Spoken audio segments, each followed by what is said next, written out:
Hi, how are you? I am the Amateur Logician from amateurlogician.com, and I hope you are doing well. We're going to be reviewing the rules of inference and the rules of equivalency, or a rule of equivalency, as it pertains to predicate logic.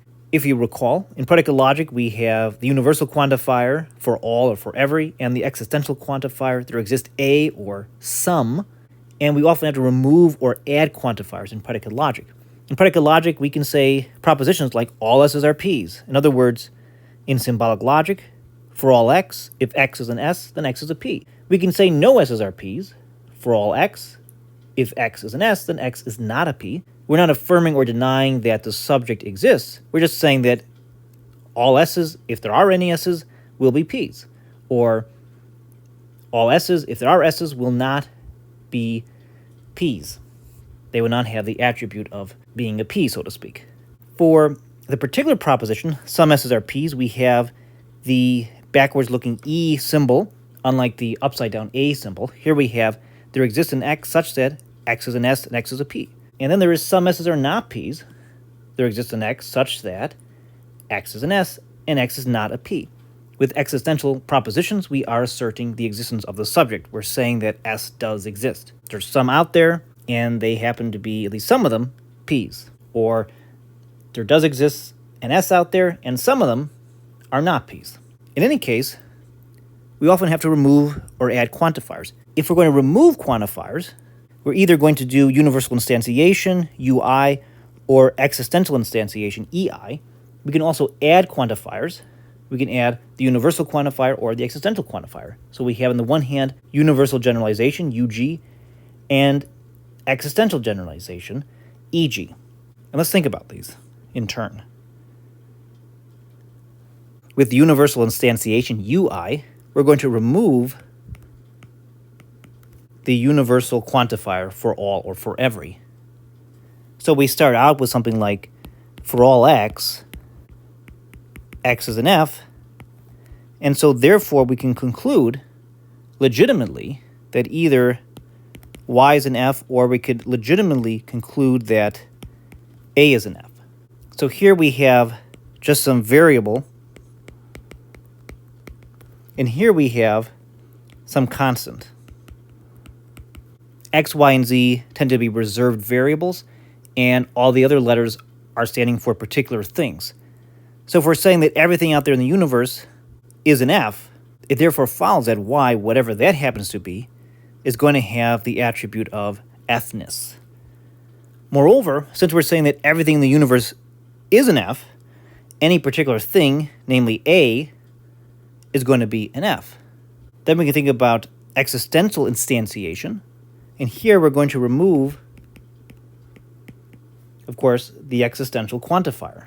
So let's say we have, there exists an x such that x is an f. So here, the only thing we can conclude is that therefore a is an f. We have a constant, we have a particular name, we have a new name. We can't say, on the other hand, fy. We can't say y is an f and y is some variable. That doesn't work. We're not saying that everything out there has that attribute of f-ness. We're just saying there is at least something out there. Moreover, there's a restriction. There's a restriction on the use of that constant a. We cannot use it in any of the previous lines of a proof. Next, we can think about generalization. And here we're going to add for all or for every. So if we know that y is an f and y is a variable, a general variable that can stand for anything, it therefore follows that for all x, x is an f. We couldn't say that if some constant a, some particular thing a is an f, that therefore everything is an f. That obviously is fallacious. We'll be engaged in a hasty generalization. So note that y there is just some variable that could stand for anything. It's not a constant. Next we have existential generalization. So we're going to add, there exists an x such that, or some x.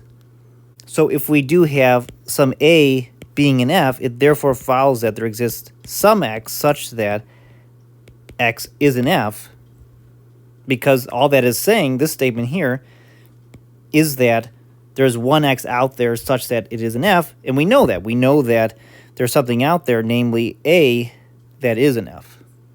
We should also think about a rule of equivalency, which often is called a quantifier negation. And for me, I like to think about it in terms of the so-called square of opposition, when we have a so-called A proposition contradicting an O proposition, an E proposition contradicting an I proposition. When we're comparing, in other words, this proposition here with this proposition here as contradictory, this proposition here with this proposition here as contradictory. So one reason this is important, in fact, is that we cannot instantiate a negated quantifier. You can't instantiate something not being the case, so to speak, because something not being the case is just a privation, if you will. So you can't instantiate it. So with all of these instantiation rules of inference, we have something positively being instantiated, not negatively being instantiated. But with the equivalency rule, we can indeed get something out of a negative as long as we get something positive, so to speak. So if we think about the square of opposition, so let's say this is for all x, x is an f. For all x, it is not the case that x is an f. And here we have there exists an x such that x is an f, and there exists an x such that x is not an f. What we can say is that if we deny this proposition here, it therefore follows that this proposition is the case, or vice versa. That is to say, if we deny this proposition here, then it therefore follows that this proposition here is the case. Or in other words, for all x, x is an f is logically equivalent to, it is not the case that there exists an x such that x is not an f. And likewise, with this type of reasoning, we can say that not for all x, x is an f, is logically equivalent to there exists an x such that x is not an f. We can take there exists an x such that x is an f as logically equivalent to, it is not the case that for all x, x is not an f. And finally, we can think about the proposition, it is not the case that there exists an x such that x is an f as logically equivalent to, for all x, it is not the case that x is an f. And so if we were working with a proposition like this, for example, and we wanted to do some kind of instantiation, we could immediately infer this proposition and then do the instantiation.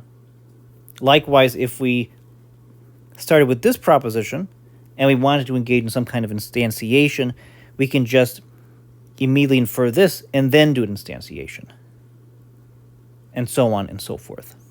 So I am the Amateur Logician from amateurlogician.com, and this is another video in the can. If you enjoyed this type of material, please check out my website, amateurlogician.com, and sign up to my newsletter. You can also follow me on Twitter, now known as X, or on Instagram. Thanks for watching, and good luck to you. Be well.